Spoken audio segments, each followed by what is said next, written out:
everyone. This is my Module 1 presentation on demographics. I live in Garden City, Kansas, in Finney County, southwest Kansas. And in 2019, the population was at 36,467. The gender and age percentages in 2019 were 48% female, 52% male. 5-year-olds and under were at 8.5%. 6 to 18-year-olds was at 30.2%. 19 to 64-year-olds were at 58.4%. 65 and over was at 11.4%. The median age in Garden City is 30 years old. Our town is full of diversity. There are tons of races, religions, and each one has at least one subcategory. The white population in 2019 was at 40.1%, African Americans at 4%, American Indian or Alaskan Native 1.3%, Asian 4%, Native Hawaiian Pacific Islander 0.1%, Hispanic or Latino is at 50.2%, and 2 or more races were at 0.3%. So this has given me many opportunities, not only growing up, but now that I'm a teacher, I've started incorporating projects from all over the world as an art teacher, and I try to focus in on some of the countries and areas around the world where some of my students have descended from, and it's been really interesting to learn different things about those different countries, different types of artwork, the culture. It's just given me a really unique experience in the classroom. For Garden City, foreign-born persons was at 22.7%. We had 990 veterans. The median household income was at $60,798. People in poverty were at 13%. The demographics for the district-wide system.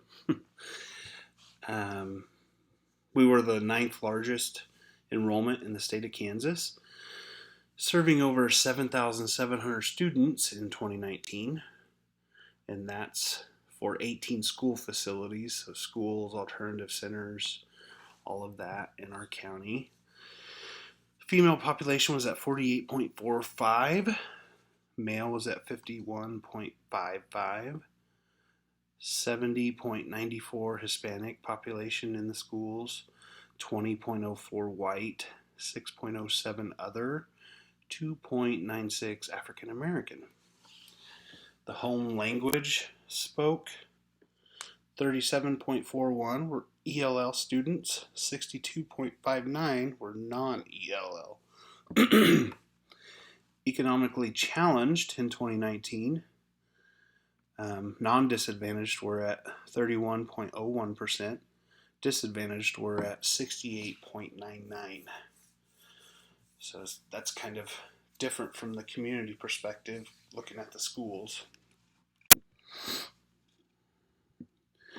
The climate of the 2 schools that I work in, the colleagues are great. Every staff member is caring. They love their job. They're always willing to help each other. Colleagues in both buildings respect each other and have a family sense among them. Commitments are always followed through. Each individual takes and owns responsibility for their actions. Decisions are made carefully and responsibly. Colleagues in both buildings both rely and help each other. We are a team, and our actions are evidence of that. There's a strong bond between all the staff members between both of my buildings. Every staff member I've had any encounter with has been more than helpful in welcoming me into the school system and helping me get adjusted throughout the years, comfortable. It's just been a great experience at both schools.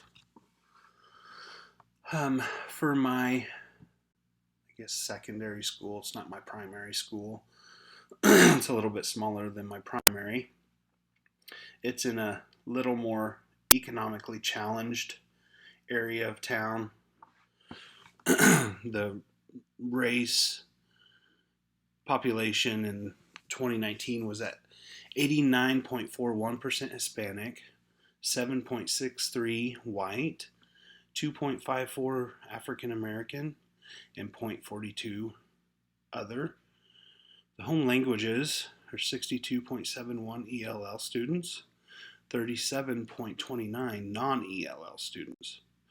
Socioeconomic status. In 2019, the rate of disadvantaged households was at 89.41%.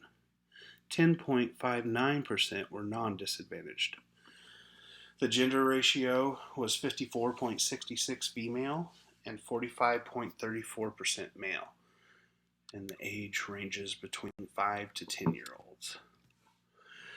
At my primary school, which is much larger than Buffalo Jones, Victor Ornelas' race was at 83.85 Hispanic, 6.41% white, 9.74 other. The home language was at 57.72 ELL students, 42.28% non-ELL students.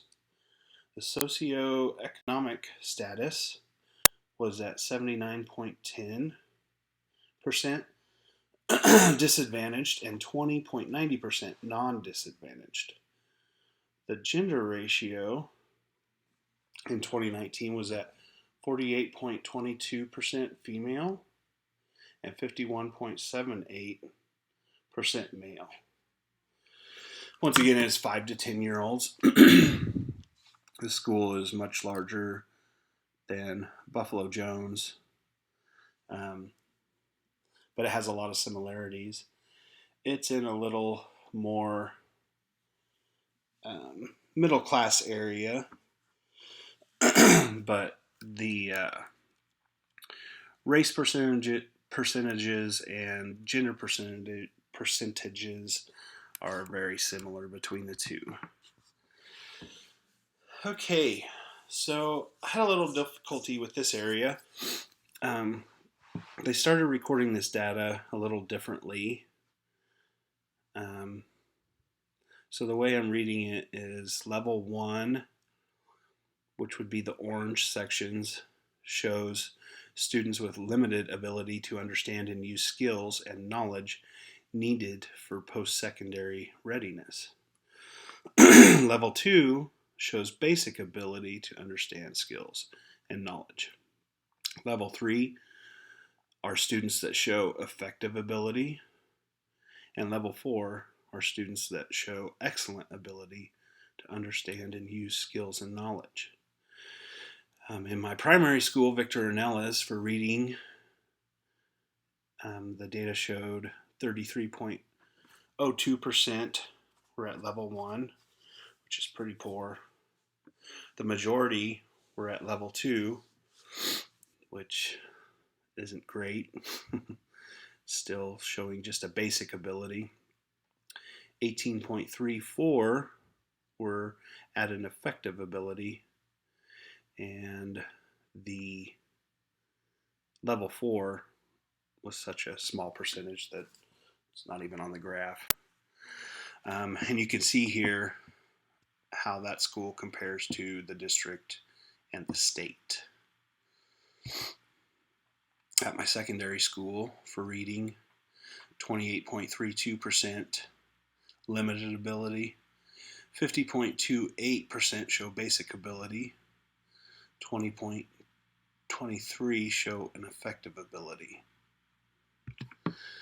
For math, at my primary school, limited abilities at 41.27%,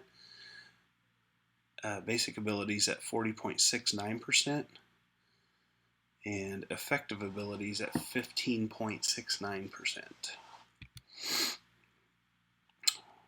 At Buffalo Jones for math, 30.27 showed a limited ability, 55.04 showed basic ability, 14.67 were at effective ability.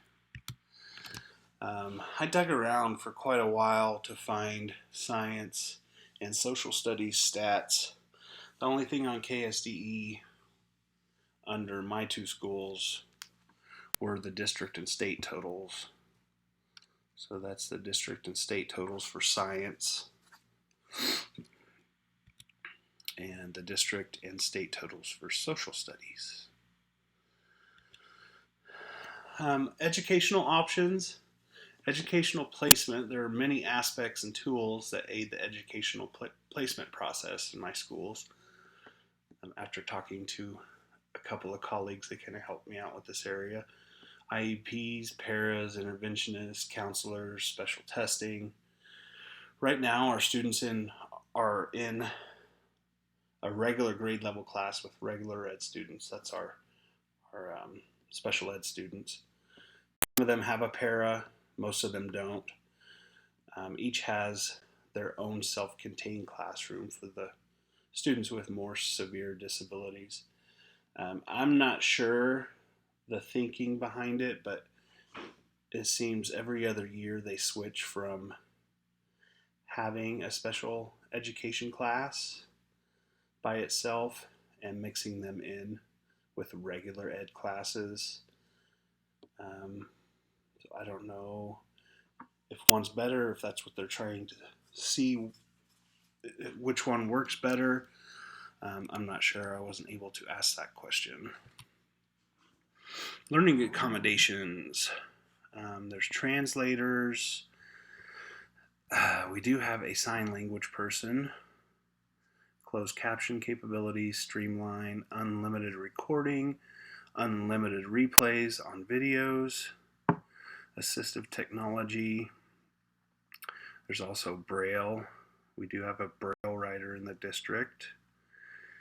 Calculators, of course, extended time, word prediction, an abacus, which is that bead counting thing, a scribe, speech to text, print on request, human signer, and sign interpretation of test.